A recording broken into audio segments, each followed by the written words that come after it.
Fixus Mobilis projektas Pasidaryk pats. Pažink savąjį paveldą ir būdus juo pasirūpinti.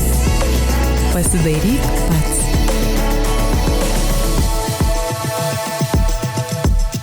Mėlyje, daugelis iš jūsų gali pagrįstai supykti, kodėl mes kalbame apie sovietinę, nieko bendro su paveldu neturinčią ir dar nuodingą stogo dangą, kuri pakeitė galybę senovinių statinių ir net ištisų miestų istorinę išvaizdą. Tačiau, kalbant apie konkretų pastatą, kritulių daroma žala jam yra vienoda, ar tai yra kiauras šiferis, ar kokia kita stogo danga. Ir juolab, kad tokius milžiniškus plotus pakeisti ne kiekvienas turi galimybių. Tad šiandieną šioje rubrikoje mes aptarsime, kaip prižiūrėti šiferinius stogus. Fixus Mobilis specialistas Marius, labas. Labas. Nespausiu tau rankos, nes tu galėjai liesti šiferį, o jisai nieko gero nedaro. Viso šito mūsų pokalbio esmė, pagrindinė mintis, kurią turėtum išsinešti, yra ta, kad egzistuoja dvi pagrindinės šiferio bangos. Jų nėra kažkokių begalė didžiulė įvairovė. Yra arba didesnioji banga, kurią pasimatuoji su rulete. Tada pamatysi, kad čia yra 15, čia 30, čia 45. Tai čia yra didesnioji banga. Suprantu, 15. nuo centro iki centro. Jo. Ir tada yra mažesnioji banga. Ir čia yra viena problema, su kuria susidurėm mes praktiškai kiekvieną dieną. Mūsų meistrai, reiškia, turi spręsti šitą dalyką ir tu pamatysi toliau filmuke, kaip mes reiškia, su tuo dorojamės. Šis pavyzdys yra naujas, dar gaminamas. Taip, kur asbesto, reiškia, kur asbesto visiškai nėra. Kur jisai pakeistas, tas celiuliozės pluoštas sustiprintas kitais cheminiais. Supratau, o čia yra ta siauresnė banga, o yra kaip pakeisti. Tai visam šitam video mes apie tai ir kalbėsim. Reiškia, ką daryti tokiu atveju, kai nėra prieinamos besbestės alternatyvos. Rolandai, labai rimtas agregatas, nežinau, muzikinis instrumentas, jisai kam skirtas? Šiferis yra asbestinis ir mažoji banga. Taip. Pakaitalo jam nėra. Aha. Realiai, nieko nenusipirksi jo. Aha. Tai mes pamastėm, kad galim pasidaryti tokį kaip ir presą, kaip ir sultim spaust, kad galėtumėm pakaišioti šitą asbesčio šiferį. Jūs labai gabus esat. Prašau parodyti, kad jisai tikrai veiksmingas ir efektingai gražiai banguoja. Nusikeliam. Keltau. Aš jūs nevalgiai šiandien. Ne, tiesiog nepatogu. O tai pasistatom šitą čia. Ir turim lakštą, čia yra skardos. Pasidedam. Taip, pasidedam. Keliam atgal. Nugaros. Taip, pasižiūrėm, biškai pasilyginam. Dabar yra čia donkratai, 50 tonų. Čia traukinį vagoną kilnoti. Laisvai. Kim. Nugarą ir dedam. Stopai čia. Štai, prašau, be problemų, nors šimtą kartą tą patį. Man atrodo, ar voštų nusikti, man atrodo, irgi. Ir imbi tą dalykiuką. Ir pumpuojam dabar.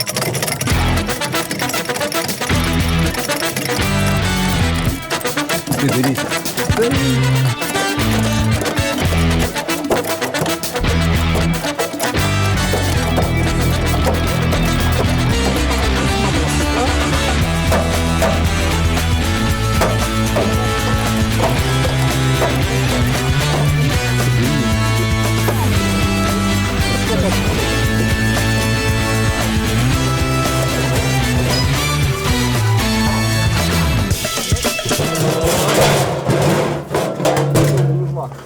Iškeptas blynas. Kaip gražiai. Pakaitalą turim tam mažajam šiferio bangai. Bet aš užsiknyščiau, atsiprašau, Rolandai, vieną lakštą čia vis, kokį 5 minutės. Bet 5 minutės, bet per dieną gali padaryti daug. Sirengsim dabar spec rūbus ir keliausim prie... Gerai, tai paimsite tada vėliau. Kai jau rūbus.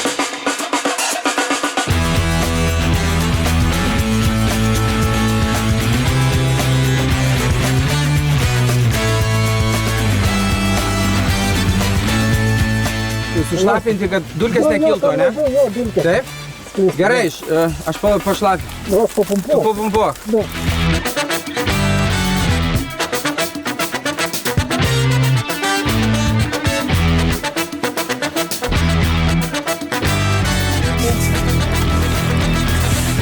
Rolandai, tai nereikia nuiminėti. Reiškia, ant viršaus galima dėti. Jūs kartą dedam, ir viskas, ir vėliau. Tai jeigu dedam, tai...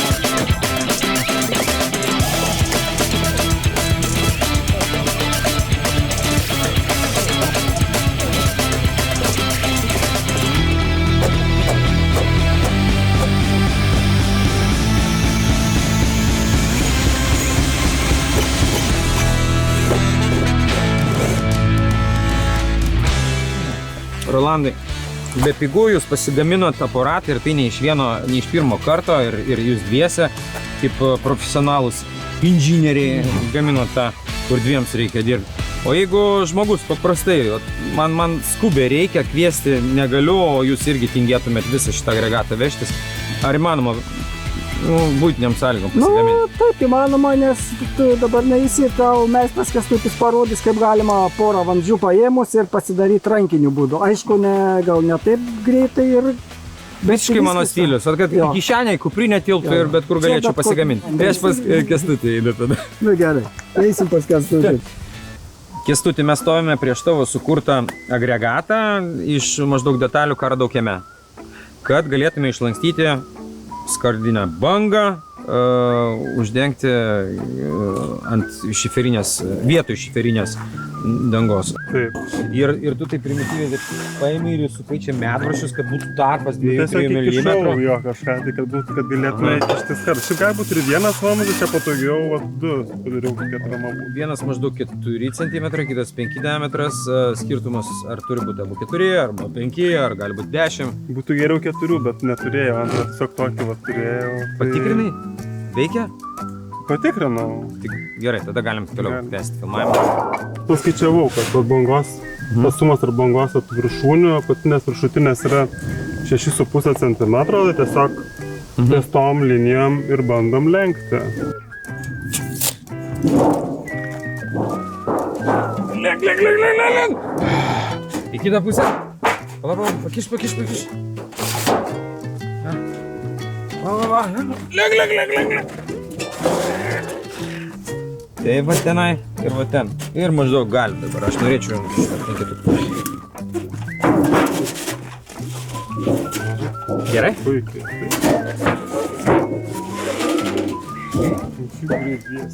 Nu, du profesionalai. Ir...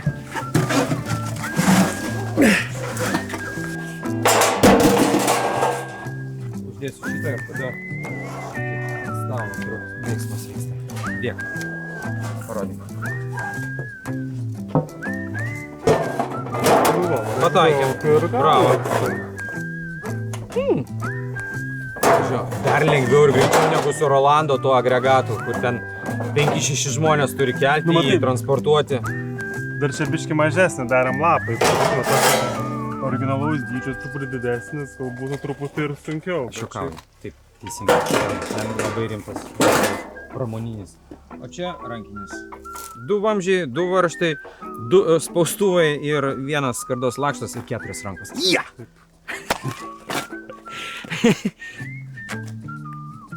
O kodėl sovietiniais laikais buvo tokia populiari šiferio medžiaga, kuri dabar jau nustatyta, jinai yra kancerogeninė, pavojinga gyvybei, sveikatai ir panašiai? Jinai yra lengva tiek, kad būtų su ja patogu dirbti, nereikia ypatingo pasiruošimo, ant kažkokių buvusių skiedrų, ant buvusios skardos, bam, sumetė į didžiulius plotus, uždengiai ten be jokių ten, reiškias, mokslų didelių galima uždengti didžiulius plotus. Atspari karščiui, šalčiui, UV, reiškias, tiem užšalimo ciklam ir laiko, nuo dabar, nuo ten 50 metų iki dabar. Bet jinai turi vieną ingredientą, kuris yra priskiriamas pagal pavojingumą gyvsidabriui ir arsenui. Tai yra, realiai jisai yra visiškai nematomas, jo poveikis pajuntamas tik tai po ten 30-40 metų, kas tau, ta prasme, iš šiuolaikinės perspektyvos žiūrint visiškai neaktualu. Atrodo, dirbi, darai ir tiek. Tie plaušeliai, kurie įstringa kvėpavimo takuose ir paskui ilgalaikiai perspektyvoje sukelia visokius tos susirgimus, apie kuriuos gali pasiskaityti, apie kuriuos nekalbėsim. Tai jie pasklinda tik tais tada, kai fiziškai, mechaniškai apdoroji, kai daužai, jeigu mėtai nuo stogo, jeigu pjauni, jeigu šluoji, jeigu viską numetė ant keluko ten kažkur, tai va čia yra blogas dalykas ir ta prasme, ir net jeigu sugalvoji su kercheriu stogą nusiplauti, viskas tas pasklinda ir paskui žoliapjovę, reiškia, pjauni kiekvieną kartą, karščiui esant tie plaušeliai kyla, nekyla ir tu, ta prasme, tik taip po labai daug laiko tas pasiekmes gali pajusti. Kai lietus lyja, įvairias samanas, visokias, reiškia, tą atpleišėjusi, suaižėjusi asbestą, jį irgi geriau nenaudot to vandens ten surinkto nuo asbestinio stogo kažkokiam grindim plauti ar dar kažkokiu. Va taip tiesiog sąmoningai turėt omeny, kad tau, reiškia, reikia jį anksčiau ar vėliau pasikeisti, o iki to laiko prižiūrėti. Sakyk, kokie populiariausi pažeidimai šiferinės stogose? Tai dažniausiai būna skylės ir skilimai. Būna skilimas, būna, nežinau, nuo akmenų paukščiai skrenda, meta ir... Medis būna nuvirsta. Medis būna nuvirsta. Pradėkime nuo mažos skylutės. Ką daryti su ją? Šitą skylutę galim su vandeniu atspariu hermetiku ir tinkliuku užtaisyti. Ai, va šito, dviem. Tai galim paimti mažesnį, tinkliuką siauresnį. Čia, sakykime, būtų didesniam kažkokiam skilimui, gal galima platesnį panaudoti. Galiu aš to padėti? Tai gali pats ir padaryti gal. Va tada, pavyzdžiui... Tai aš norėjau tik padėti, jau dabar jau darbinai pilnai, ne? Pilnuojate tu gerai. Čia tas hermetikas. Gali naudoti teptuką. Bus patogiau. Negaila, jis naujas, gražus labai, ne? Gerai. Ar reikia nusiurbti, ar reikia spiritų nuvalyti, ar galima tiesiog tepti? Jeigu čia būtų, tarkim, tas asbestinis šiferis, tai geriau nieko nedaryti, jokiais abrazyvais. Tepti ir nekvėpuoti. Aš atpjausiu. Taip, padėkite, prašau man. Oi, kaip paprasta, viskas.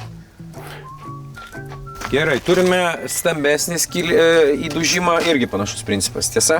Čia yra, tarkim, didžioji banga, galim nusipirkti parduotuvę atitinkamą banguotą šitą lapą.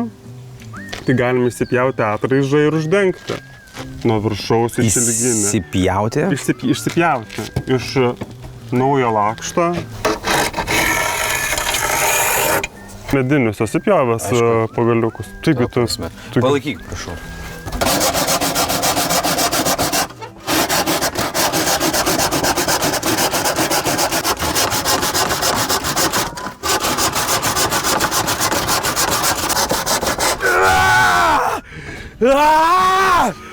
Aš nesitikėjau, kad taip greit galiu. Laikyk. Kaip jautiesi? Pasportavęs jaučiuosi ir tikrai tikėjos bus sudėtingiau, net malonu, kaip kokį kietą vaflį. Atlikusi ruožą, tai norėčiau pamatyti, kaip elektrinis pjauna. Pjūkliuk.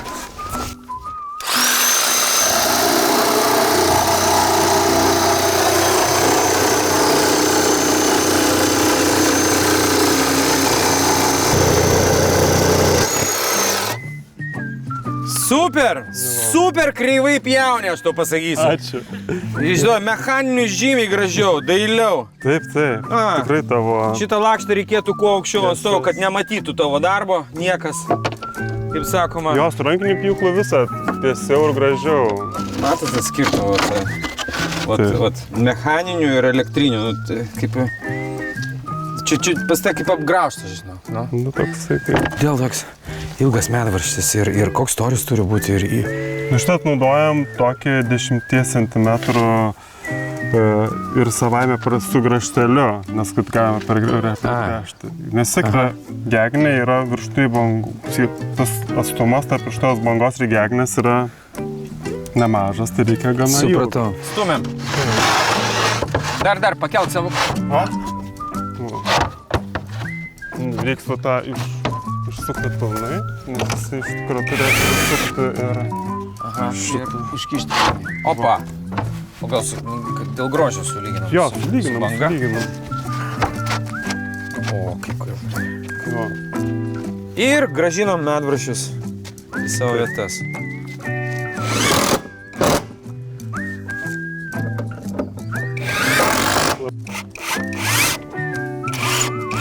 Nu, truputį pasigirs ir užtenka. Super. Bulai mane erzina šitas skilimas. Ką su juo darom? Tai jau toks kilimas reiktų pakeisti. Taip, aš tingiu jau pjauti su to mechaniniu ir tau nesiūlau dulkinti mūsų stalo daugiau. Ką galima paprasčiau? Tai iš principo reiktų primityviau, bet efektingai taip pat. Pakeisti visą lapą, bet jeigu tarkim mes jo neturime, tai kaip išeiti galima, dabar mes turim tokią Folija tik storesnė. Taip, ir bituminę. Bituminę. Ją reikia kaitinti. Taip, geriausiai šiaip ir pati kažkiek prilimpa, bet geriausia galėsim pakaitinti. Taip? Ar visą? Taip, galim bandyti jau gal ir visą.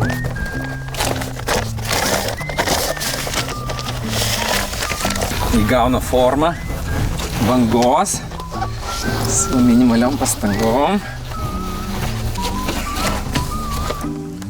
O, kaip gerai. Kaip drakono nugara. Bet tu sakai, kad reikia užlenkti. Va dabar biškį galim prikelti. Ir tada jau tikrai busim garantuoti, kad ne... Man atrodo, jinai lengvai nepasilenks, sakai. Oi! Va. Visai skaniai. Taip. Man atrodo, panašiai.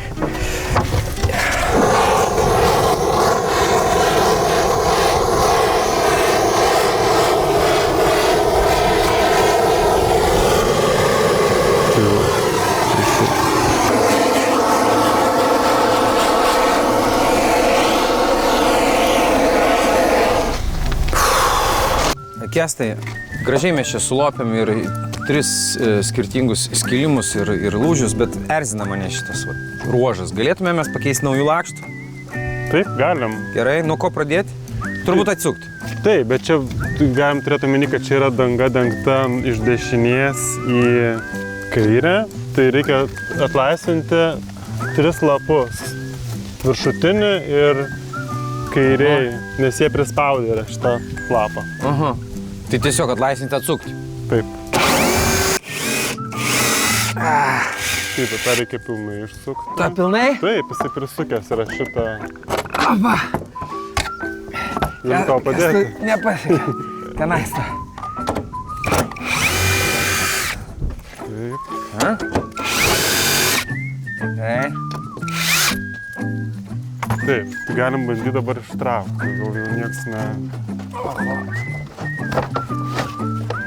Saugot pirštus. O! Griūna stogas, ką darom? Konstrukcija lūžta. Atsargiai šitas gali vis tiek per suklijavimą. Neškis namo įsirėpins. Gerda. Keliam. Taip, vat jie.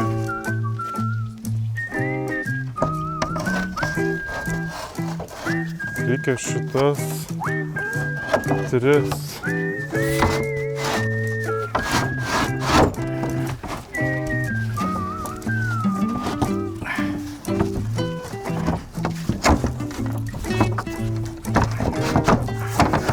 Turim. Apa. Negyvojam su... Ai, į skylutes galim pataikyti? Jo, tai va šitas negyvuotas su praeitų lapu, tai ir turėtų...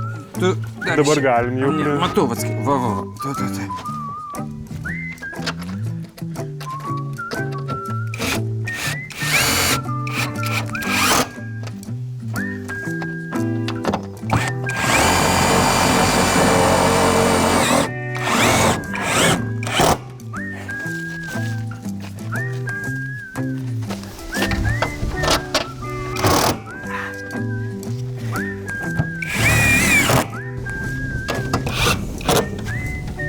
Valio! Turim. Valio. Lengvai, paprastai ir greitai.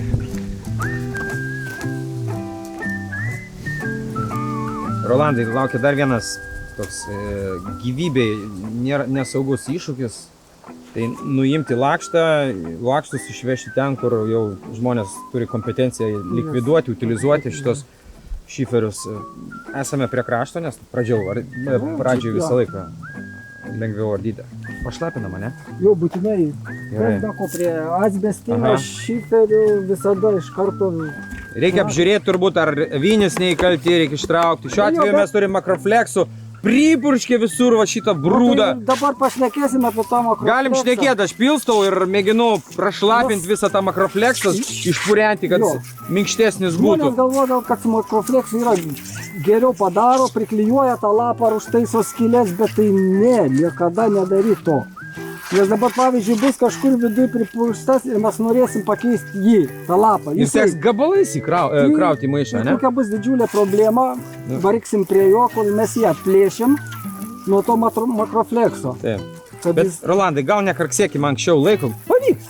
nu, tai pavyks, tai Tiek, pavyks. dviese bet- esame, vat, gal ir visas lakštas nusiims ir makrofleksas jau yra pasenęs, jau sutrūnijęs, tikiuosi. Oho.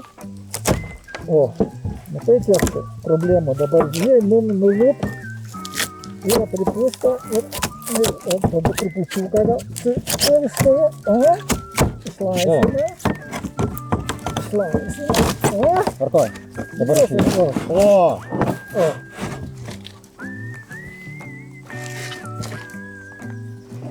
Aišku, geriausia, kad jos dėt ant kažkokias tai plėvėlės, ant padėklą. Tam, kad dulkės nekiltų į orą ir kad Transportuojant, nekvėpuotume mes ir kiti. Gerai. Ir transportuojant ir va. Kiekvieną lapą, aišku, nereikia, bet reikia po keletą lapų jo. Taip, supakuoti, su plėvelė. Jo, dabar jis yra jau daugmaž nebepavojingas, bet jį Ir galima nešti. galima nešti. Vėlgi, gerai. Palauk, šitas dalykas. Nu, gerai.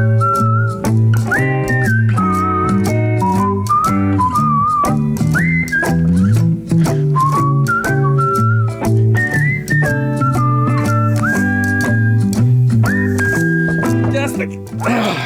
Esame palėpėje, atsirado properša tarp lakštų ir belė kaip lyja, liūtis ir vat, vanduo patenka, ką daryti, kaip pastumti, užfiksuoti ir panašiai padėk, prašau. Tarkim, neturim galimybės mes iš stogo užlipti ir dabar, bet galim šitoj situacijai ir iš vidaus nuveikti, vat, šitą lapą užslinkti. Gerai, tai kurie, ar viršutiniai slink žemyn, ar Šitą, apatiniai? bet reiks problema ta, kad jį prispaudžia 3 šitie šone esantis lapai, tai juos reiks prikelti ir tada paslinkti į viršų. Wow, tai medvaršiai iš tos pusės.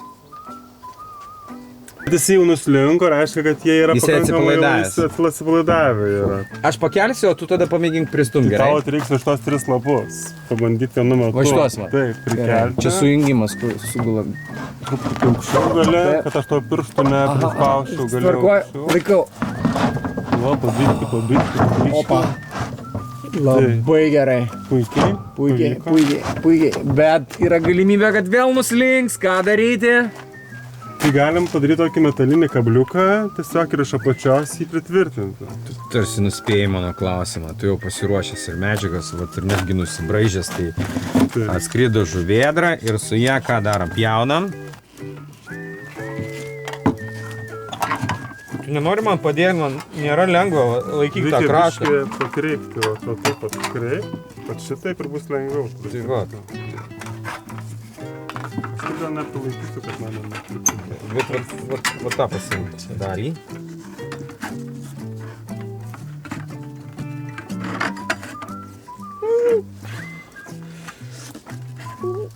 Oba! Taip. Kuris, man gražesnė šita. Gerai. Tai galim dar sutvirtinti ir perlenkti per pusę, kad būtų toks tvirtesnis. Ką tvirtinti, ką lenkti? Tai dvigubą padaryti. Ai.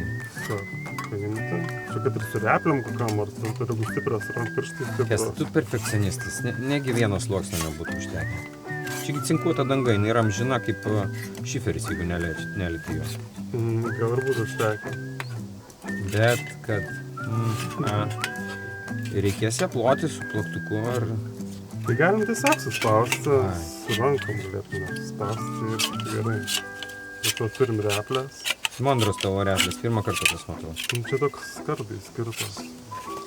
Ir dabar galim pasidaryti tokį, kad užsikabintų šiferis tokį kaip ir Kabliuką. kabliuką.